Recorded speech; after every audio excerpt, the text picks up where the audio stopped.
Good evening, everyone. I'm now going to do a talk entitled Spirituality in Japanese Culture, which is going to be a PowerPoint presentation. So I hope you enjoy it, if everything goes okay. Hopefully it will.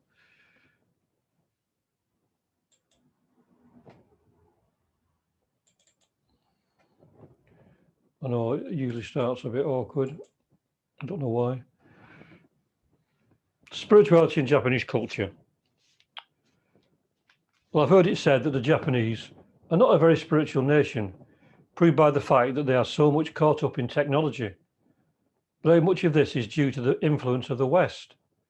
H.P. Blavatsky, in an article, Civilization, the Death of Art and Beauty, says, in an interview with the celebrated Hungarian violinist M. Remenyi, the Pall Mall Gazette reporter makes the artist narrate some very interesting experiences in the Far East. I was the first European artist who ever played before the Mikado of Japan, he said, and reverting to that which has ever been a matter of deep regret for every lover of the artistic and the picturesque, the violinist added, on August 8th, 1886, I appeared before His Majesty, a day memorable, unfortunately, for the change of costume commanded by the Empress. She herself, abandoning the exquisite beauty of the feminine Japanese costume, appeared on that day for the first time and at my concert in European costume, and it made my heart ache to see her.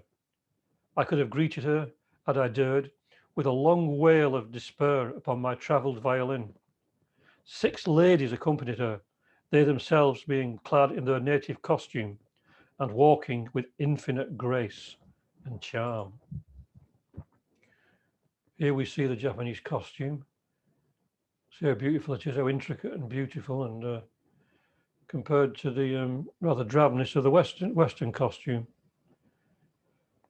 Alas, alas, but this is not all. The Mikado, this hitherto sacred, mysterious, invisible, and unreachable personage, the Mikado himself was in the uniform of a European general. At that time, the court etiquette was so strict, my accompanist was not permitted into His Majesty's drawing room, and this was told me beforehand. I had a good replacement as my ambassador, Count Zaluski, who had been a pupil of Liszt, was able himself to accompany me. You will be astonished when I tell you that, having chosen for the first piece in the programme my transcription for the violin of a C-sharp minor Polonaise by Chopin, a musical piece of the most intrinsic value and poetic depths, the Emperor, when I had finished, intimated to Count Ito, his first minister, that I should play it again. The Japanese taste is good. I was laden with presents of untold value, one item only being a gold lacquer box of the 17th century. Where are the aesthetes of a few years ago? Or was this little confederation of the lovers of art but one of the soap bubbles of our fin de siècle, rich in promise and suggestion of many a possibility, but dead in works and art? Or if there are any true lovers of art yet left amongst them, why do they not organise and send out missionaries the world over to tell picturesque Japan and other cultures and countries ready to fall victims that to imitate the will-o'-the-wisp of European culture and fascination means for a non-Christian land the committing of suicide, that it means sacrificing one's individuality for an empty show and shadow. At best, it is to exchange the original and the picturesque for the vulgar and the hideous. Truly and indeed, it is high time that at last something should be done in this direction, and before the deceitful civilizations of the conceited nations of but yesterday have irretrievably hypnotized the older races and made them succumb to its upas tree wiles and supposed superiority. Otherwise, old arts and artistic creations, everything original and unique, will very soon disappear. Already, national dresses and time-honoured customs and everything beautiful, artistic, and worth preservation is fast disappearing from view. At no distant day, alas, the best relics of the past will perhaps be found only in museums, in sorry, solitary, and beticketed samples preserved under glass. End of quote. I read recently that many Zen temples are closing as Japan becomes more obsessed with transitory and temporary matters due to the glamour of Western obsessions with trivia. Spiritual values manifest in this world as beauty and colour and harmonious sounds. It is true that beauty is in the eye of the beholder, but it depends which eye one is looking at the world with. As with everything, there are different levels of being and different levels of seeing. If one purifies the vision and sees with the eyes of the illumined mind, and as Plotinus or Plotinus, the Neoplatonic philosopher, writes, the soul recognizes true beauty manifest in things of the world. But if the mind is polluted, it sees ugliness as beauty, not just in material things, but in attitudes of mind and ways of life, etc. So, Japan has a very strong history of love and beauty and nature. Every year, when the cherry trees blossom, people travel to see the spectacle.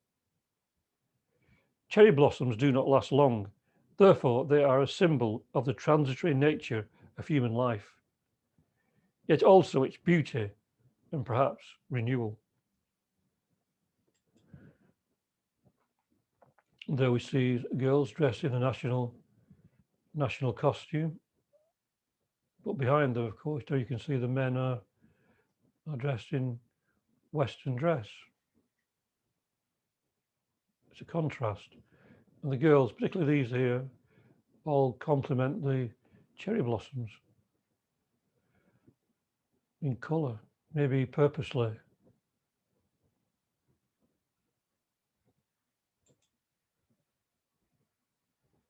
And there they are having the party. They have parties beneath the cherry blossoms. Maybe we should do something similar in this country. There are also moon viewing parties when the moon is full. Japan then still retains its appreciation of the natural. Nothing can actually crush out this in the national soul. If people of any nation become too caught up in material goals and aims, they become shut off from nature and all the beautiful things that life has to offer for free. Everything's so much based upon money, isn't it? The Japanese also have an awareness of something they refer to as wabi-sabi.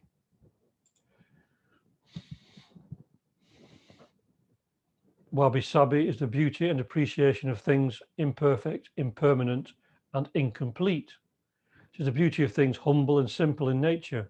It is the beauty of things unrefined and unconventional.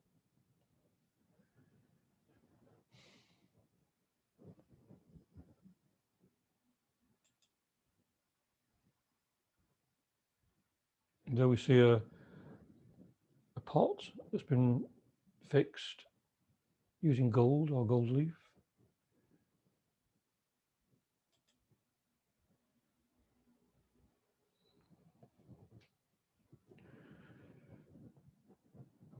So wabi-sabi is a Japanese art of finding beauty in imperfection and profundity in nature, of accepting the natural cycle of growth, decay and death.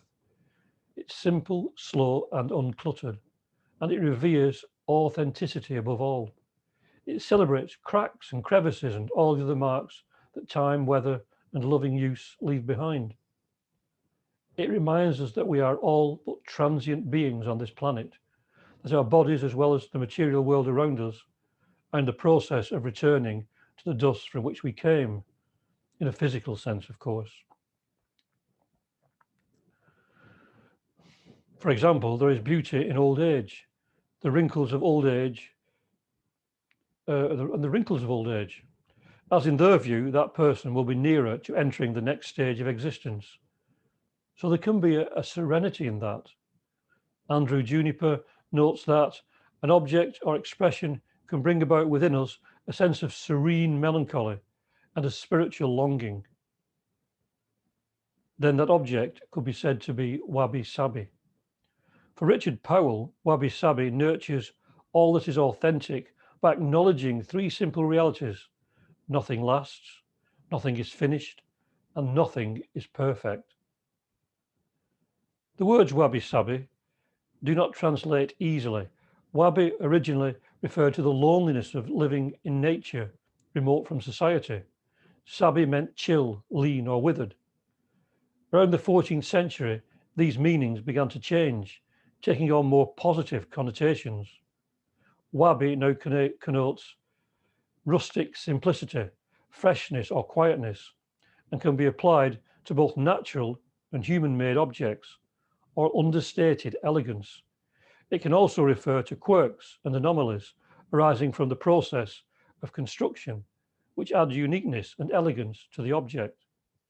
Sabi is beauty or serenity that comes with age, when the life of the object and its impermanence are evidenced in its patina and wear, or in any visible repairs.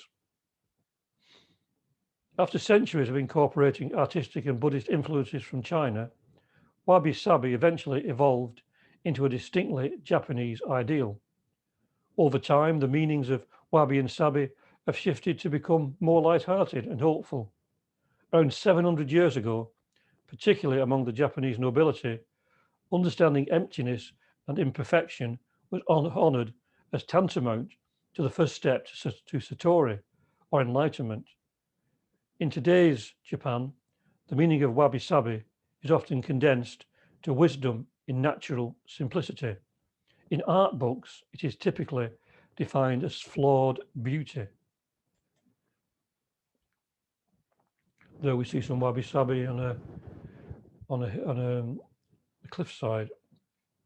The picture itself is wabi-sabi.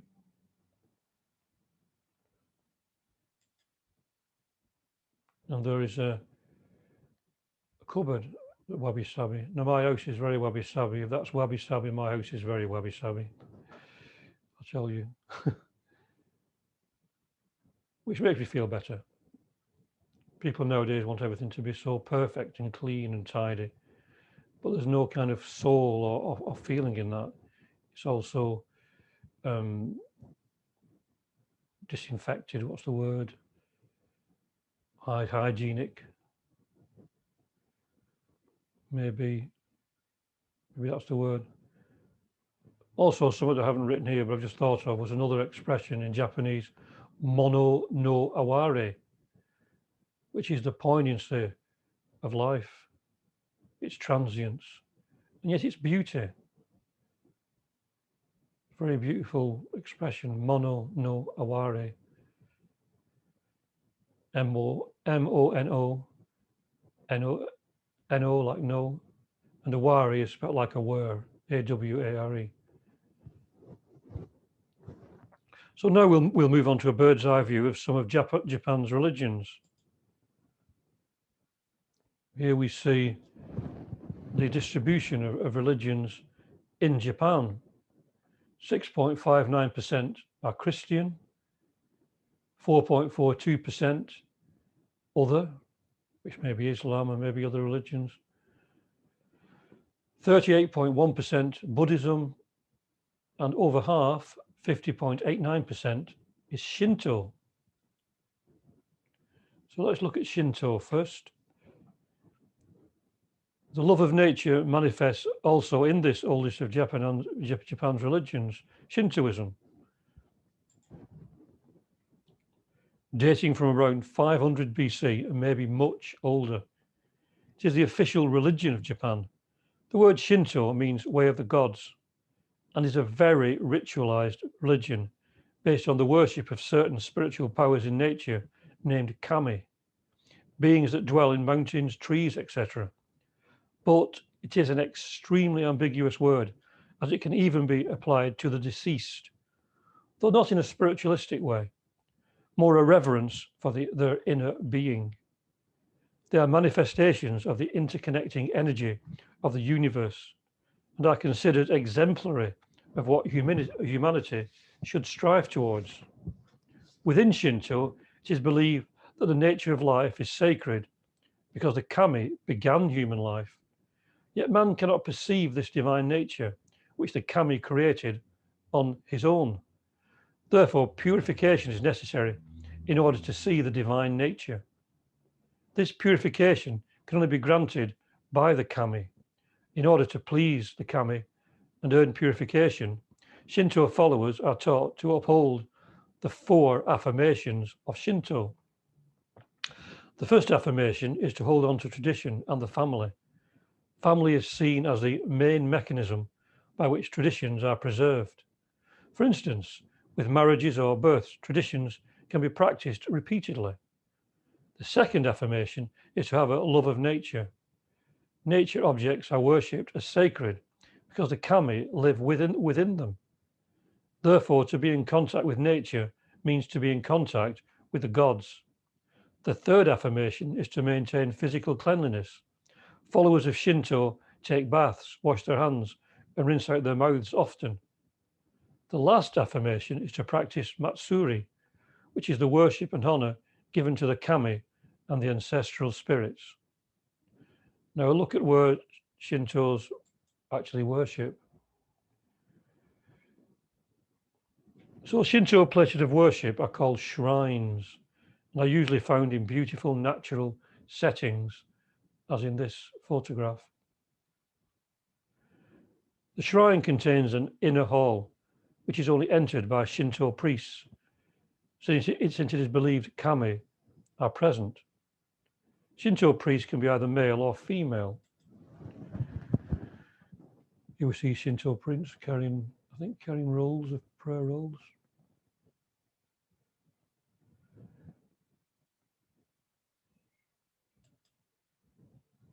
And some girls doing a ritual dance.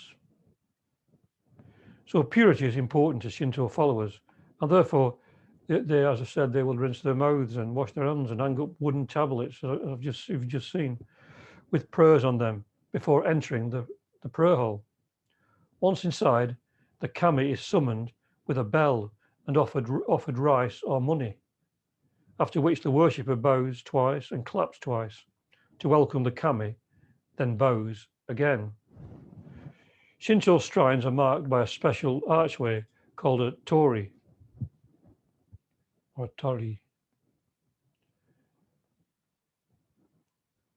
This archway is believed to separate the sacred world of the shrine from the world outside.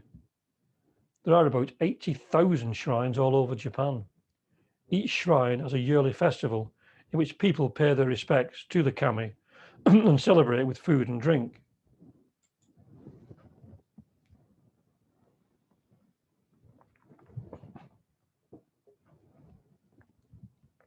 Many of the practices are almost shamanistic.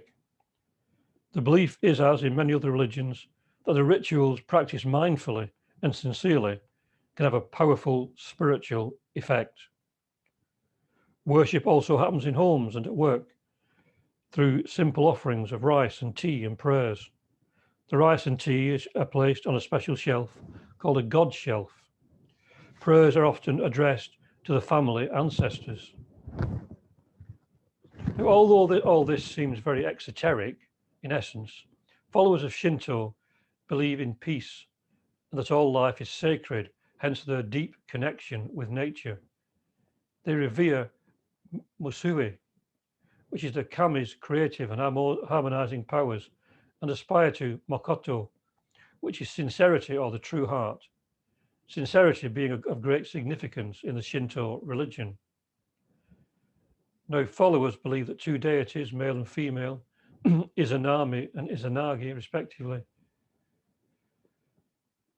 emerged from the divine source to create the Japanese islands. That is why Shintoism is such an exclusive religion. To help them create these islands, Izanagi and Izanami were given a spear decorated with jewels, named the Heavenly Spear. The 2 deities then went to the bridge between heaven and earth, Ame no ukihashi, the floating bridge of heaven, and churned the sea below with a spear. When drops of salty water fell from the spear, Onogoro Shima, the self-forming island was created, which sounds similar to the churning of the ocean of milk in the Hindu creation myths and points to a link. The bridge between heaven and earth may be equated with the rainbow bridge in Norse mythology, or Antakarana, the bridge between our higher and lower natures. Now, they had several children, the most important being Amaterasu, the sun goddess, the name meaning shining in heaven, and the Japanese emperors are said to be descendants of this goddess. Maybe this is where Japan gets its title Land of the Rising Sun. Amaterasu, of course, has parallels with some gods and goddesses in many other cultures, as her parents, Izanami and Izanagi, have with creation myths the world over.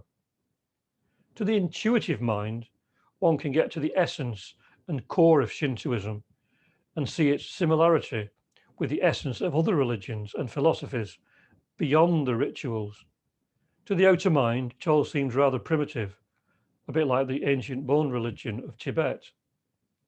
So, in the 6th century AD, there was a dramatic new development with the introduction of Buddhism into Japan by several Chinese monks and nuns. With help from the powerful Soga clan and the Empress Suiko, Buddhism began to spread through Japan, and eventually several schools of Buddhism emerged. The most popular schools, the Pure Land School, Nichiren, Shingon, and Zen. Pure Land Buddhism found its way into Japan via India and then China. It was popularized in Japan by the monk Honen.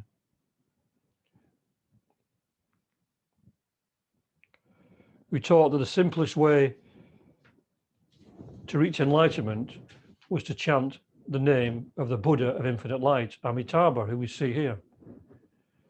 Theosophy teaches that the concept of divine light was anthropomorphized into a being, but I suspect the more enlightened followers of Pure Land Buddhism understand the symbology, as do the Tibetans, who appear to worship certain gods, but are aware that they are symbolic of archetypal energies. Followers repeat the mantra Namu Amida Butsu. To be reborn in the pure land of the Buddha, symbolic of a state of consciousness. A century later, one of Honen's followers, Shinran, took the teachings a step further, saying that chanting alone would not bring about results without faith. So Shin Buddhism came into being, teaching that one must be saved by Amitabha, sounding similar to the Christian teachings of salvation by Jesus.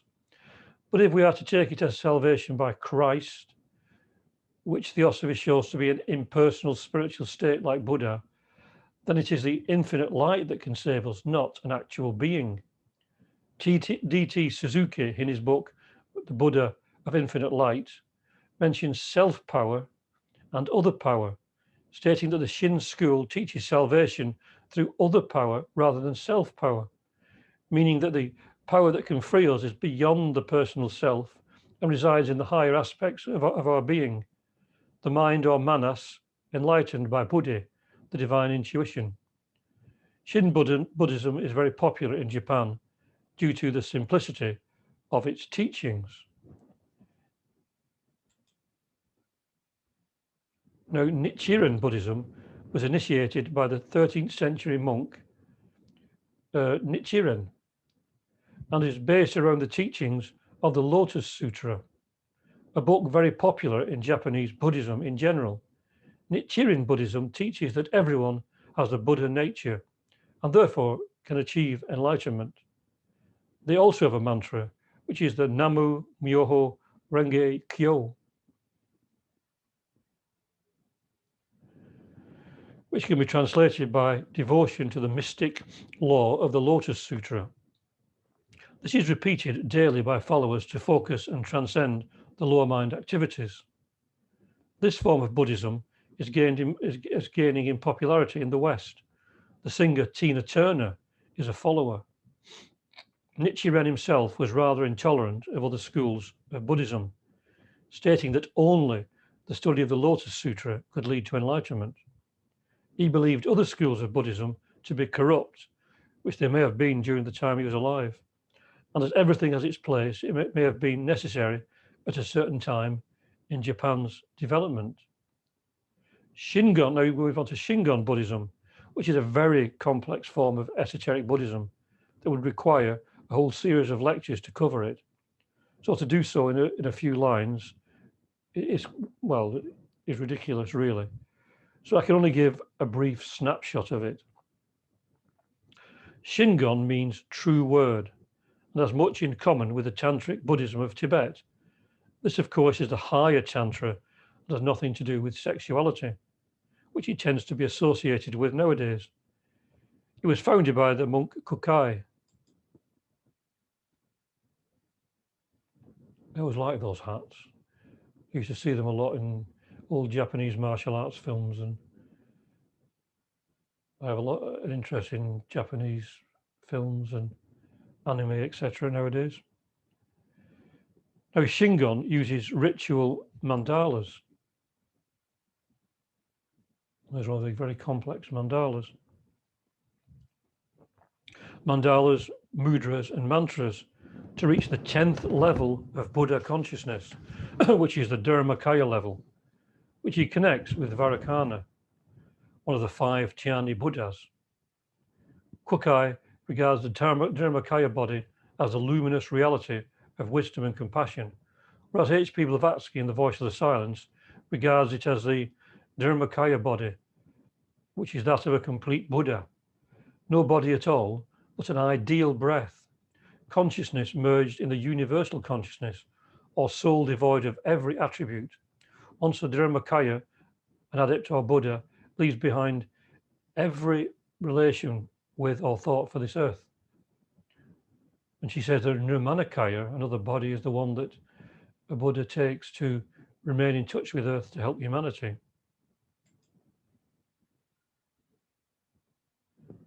That's a fire ritual.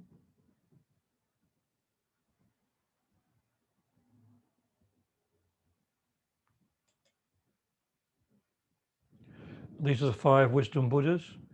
Ratnasambhava, it says his nature is gift bestowing. I'll bestow the dharma and inspire generosity. Akshobhya, his nature is as vast and immutable as space. I will give you stability and humility until purpose is fulfilled. And Vairocana is the embodiment of the all-comprising reality of the Dharma. I will combine all your efforts and direct them. Amitabha, his nature is infinite light. I will help you see the beauty of the Dharma and discern its profound truth. Amoga Siddhi, his nature is to accomplish the words of the Dharma by the power of compassion. I'll inspire you with the energy and compassion. The Dharma, of course, is the teaching, the spiritual teaching. There are said to be 7 wisdom Buddhas, 2 are hidden, secret. As said, Shingon Buddhism is very complex. One of the most interesting schools of Buddhism is the Tendai, founded as the Qian Tai school in China by the monk Qi He.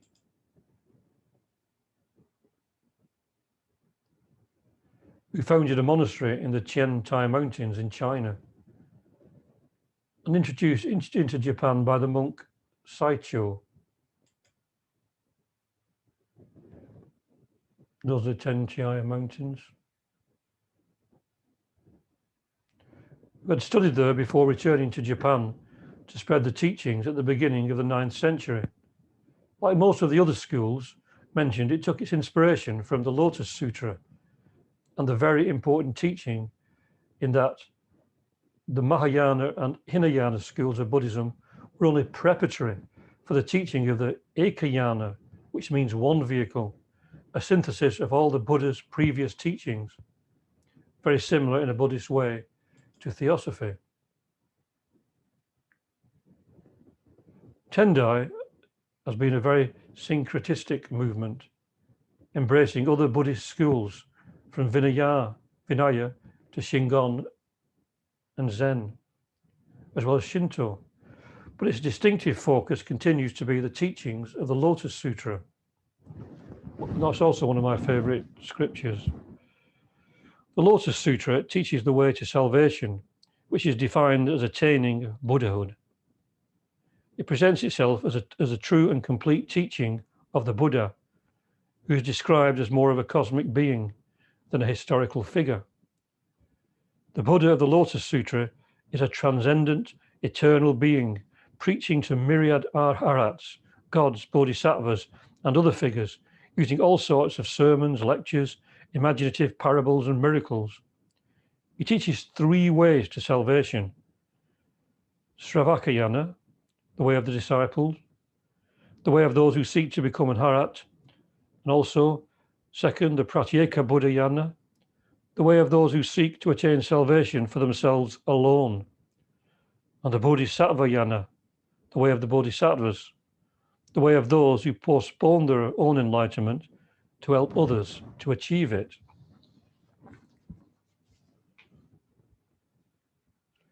By far the most popular and well-known form of Japanese Buddhism is Zen, which evolved from the Sanskrit dhyana and the Chinese chan, all meaning just meditation.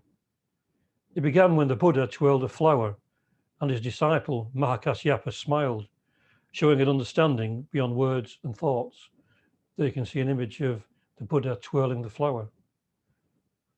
So he passed on his lineage to Mahakasyapa because he was the one who truly understood. Now, Zen permeates Japanese culture in many forms. The Haiku, which is a poem of 3 lines, 5, 7, 5.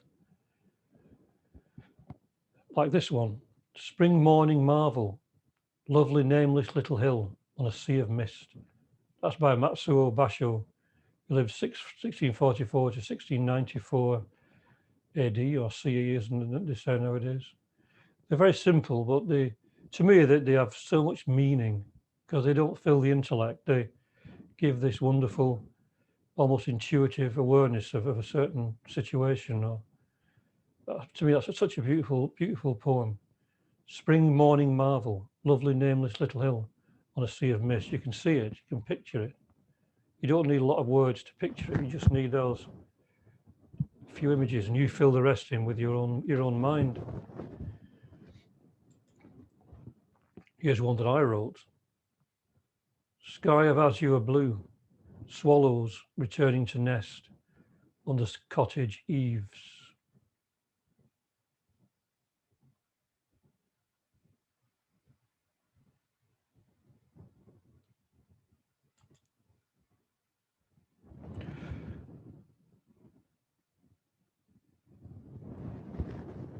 And also the tea ceremony, which we can also see here. These 2 girls doing the tea ceremony. It's very interesting, the tea ceremony, because it's even the path leading up to the tea house is said to be symbolic of the spiritual path when you enter the tea house, which is entering a place of serenity, quiet, and peace.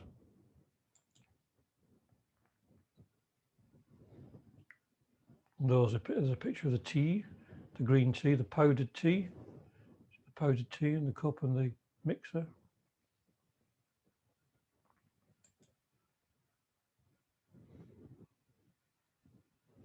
And there looks like nice, 3 nice cups of tea. I'm very interested in tea and the tea ceremony. Such a beautiful ceremony.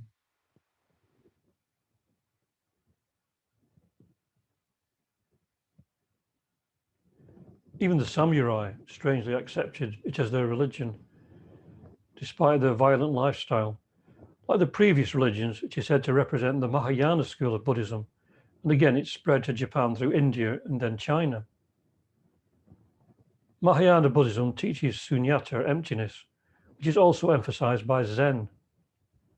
The Voice of the Silence, translated by H.P. Blavatsky, says that we must study the fullness of the seeming void and the voidness of the seeming full, as its teachings also originate from the Mahayana school, mainly.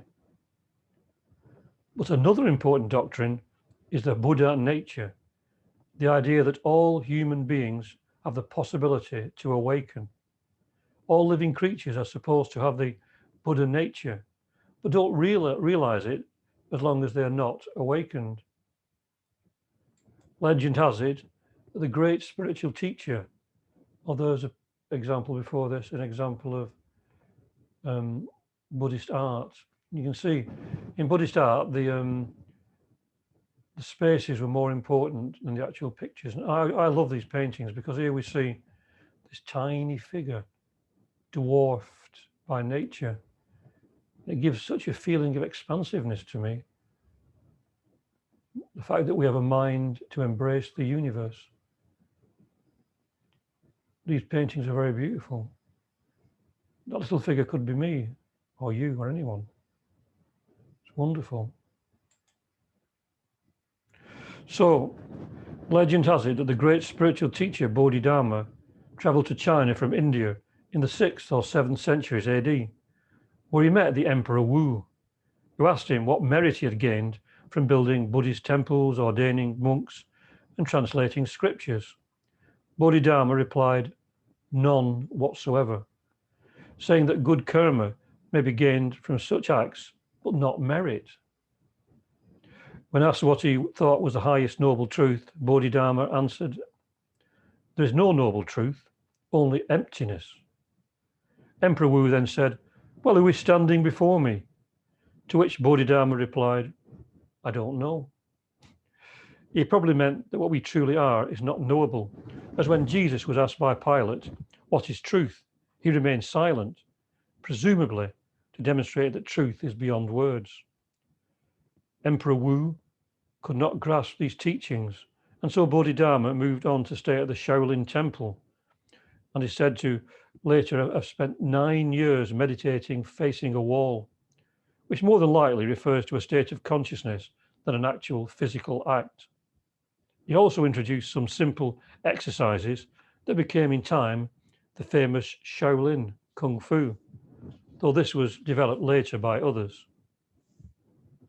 A stanza attributed to Bodhidharma, but maybe developed later, gives the very essence of Zen. A special transmission outside the scriptures, not founded upon words and letters, by pointing directly to one's mind. It lets one see into one's own true nature and thus attain Buddhahood. So the word Zen, as said before, is derived from this Sanskrit word dhyana and the Chinese word Chan. And Zen reached Japan in the 12th century, though Buddhism in general had been there since around the 6th century AD. And 2 schools developed, the Rinzai, which is one of its main proponents was Hakuin, you see in the picture. And this concentrates more on strict discipline, the use of koans, enigmatic statements that need the transcending of rational and intellectual thought to be understood.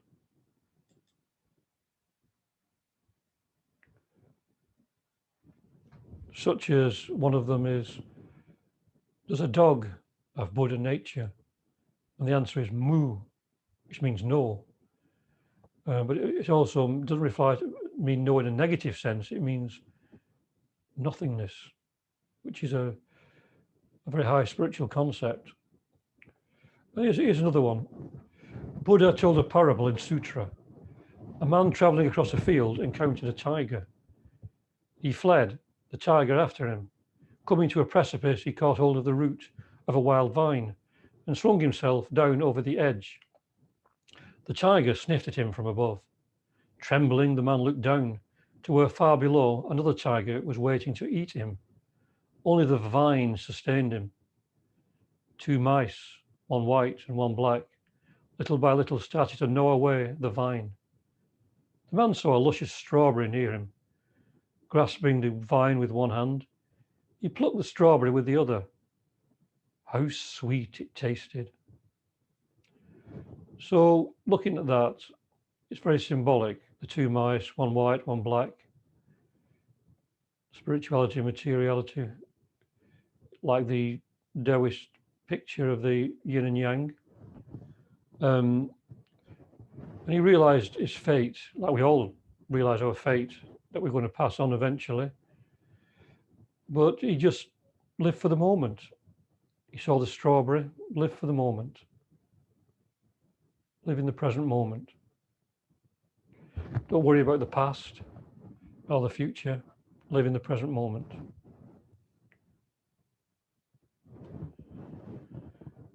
So, like I said, it concentrates more on strict discipline, the use of koans, etc. Rinzai also used severe methods like shouts and even blows to awaken the student to kensho, which is seeing it into one's essence or true nature. In the early days, these blows were the result of a psychic insight by the master who knew just when and where to apply the blow for a specific purpose. Now they are just carried out slavishly, generally as part of a ritual. Muriel Daw, who was a theosophical teacher, but very much influenced by Zen, told me a story once about when she went to Japan, and she was the first woman to be accepted into a certain Zen monastery in Japan. But for days, she wasn't allowed in. She had to sit outside in the cold and the wet. But every now and again, monks would come out, pick her up, thump her all over, sort of, and then put her back down again. Now, this at first seemed cruel, but later she realized what they were doing. They were hitting certain power points, certain parts in her body that would help her to persevere and to stand all the inconvenience. So they're doing acts of compassion. So that's very interesting. They have different points like acupressure in China, and they were hitting these certain acupressure points to help her. Well, it's very interesting. The other form of Zen is Soto. It's developed from the Zen teacher Dogen. It's much more gentle and is based on zazen or sitting meditation, with not so much emphasis on koans, etc. It is by far the largest and most popular form of Zen in Japan and around the world. Many of the great Zen teachers throughout history have transcended any attachment to dogmatic or ritualistic practices and have emphasized that to realize one's nature, one must free oneself from the habit of meditation and ritual to truly move on spiritually. One of these is my favorite, Bankei, who is always an inspiration to me in my studies and meditations. And he always says that we must not try to become Buddhas, we should try to remain as Buddhas. And always try to be in touch with our unborn Buddha mind. Keeping that unborn Buddha mind, and don't transform it or transfer it to become a mind of anger or jealousy or greed. Just live in our original mind, original peaceful, tranquil Buddha nature. Zen uses many scriptures to point to this way of life, principally ones like the Diamond Sutra, the Heart Sutra, the Lotus Sutra. I must also mention Kuan Yin, who has a very big role in Japanese consciousness. In Japan, she is known as Kannon.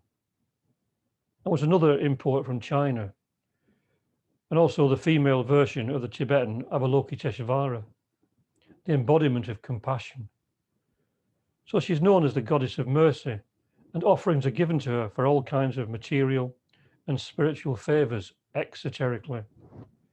Theosophy has something to say on the subject. In the Secret Doctrine, it says, Kuan Yin Tian means the melodious heaven of sound. The melodious heaven of sound. The abode of Kuan Yin, or the divine voice, literally. If Kuan Yin is the melodious voice, so is Vatk, the melodious cow who milked forth sustenance and water, or the female principle, who yields us nourishment and sustenance, as Mother Nature. She is associated in the work of creation with Prajapati. She is male and female ad libitum, as Eve is with Adam. And she is a form of Aditi, the principle higher than ether, In Akasha, the synthesis of all the forces of nature, thus Vach and Kuan Yin are both the magical potency of occult sound in nature and ether, which voice calls forth Xian Qian, the elusive form of the universe, out of chaos and the seven elements. So if we can understand Kuan Yin as the voice of our higher self and learn to listen to its promptings, much can be achieved. It's a subject that could take up a full lecture. And in fact, I have written a lecture afterwards on Kuan Yin, which I may give one day, maybe very soon. Now, Kuan Yin has a pledge. Never will I seek nor receive private individual salvation. Never will I enter into final peace alone. But forever and everywhere will I live and strive for the redemption of every creature throughout the world from the bonds of conditioned existence.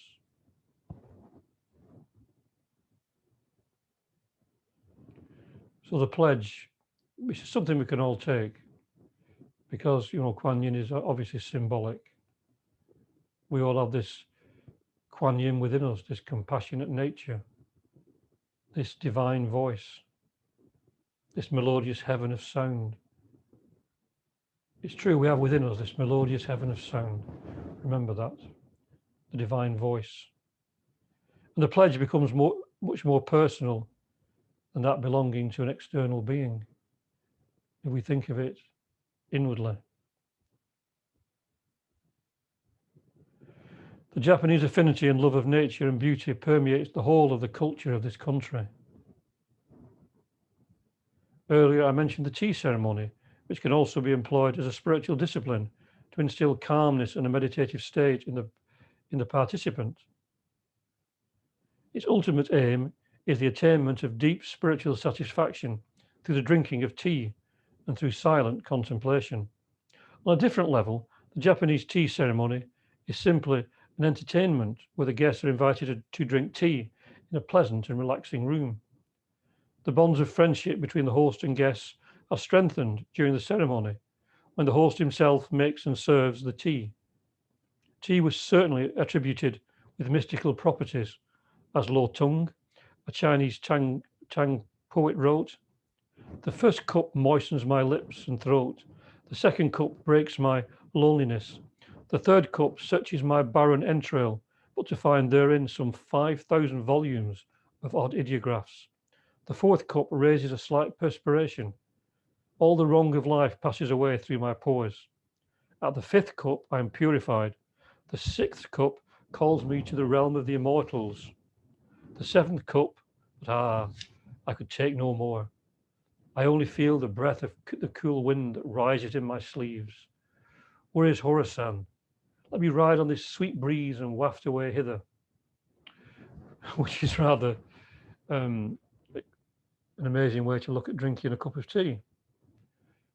And Horasan, which he mentions, is an island in a Japanese garden, inaccessible to people, as there is no connecting bridge, representing a state of consciousness beyond the reach of most mortals, hidebound by conceptual thought. The whole ritual is an exercise in meditation and mindfulness. The surroundings, the tea house, externally and internally, and all the implements convey a tranquil feeling, and the movements are graceful and precise.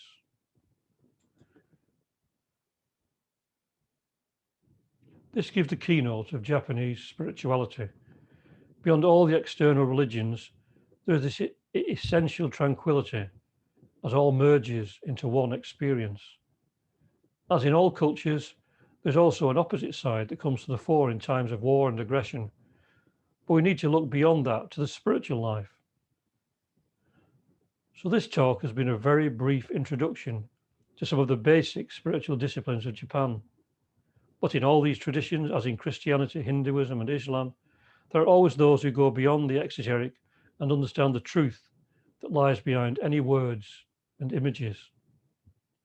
And they meet on a common ground, a place where everyone is equal and all the nightmares created by the lower aspects of our minds are left behind. There are many roads to this place, especially crafted for difficult natures and different natures, I should say, and difficult natures. For the intellectually minded, there are teachings suited. As for those more scientifically or artistically natured, all ways are just lesser illusions in the great illusion that we all live in. But in this transitory world we live in, we need pointers and guideposts. This is why in the Lotus Sutra, the Buddha says that the Mahayana and Hinayana, as said earlier, are just preparatory for the teachings of this Ekayana, this one vehicle that unites all paths on a higher level, if the aspirant is aware of that fact.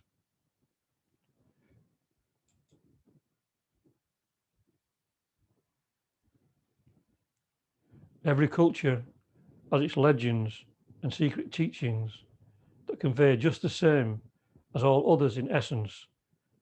So we can only try, as Theosophy teaches, to live our motto, which is, there is no religion higher than truth.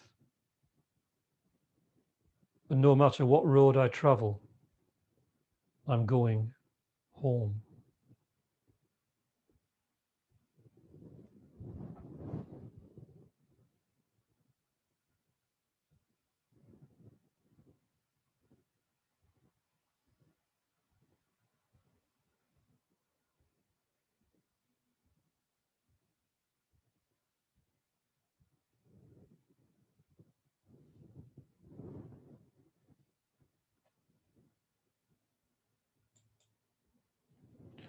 So thank you for that.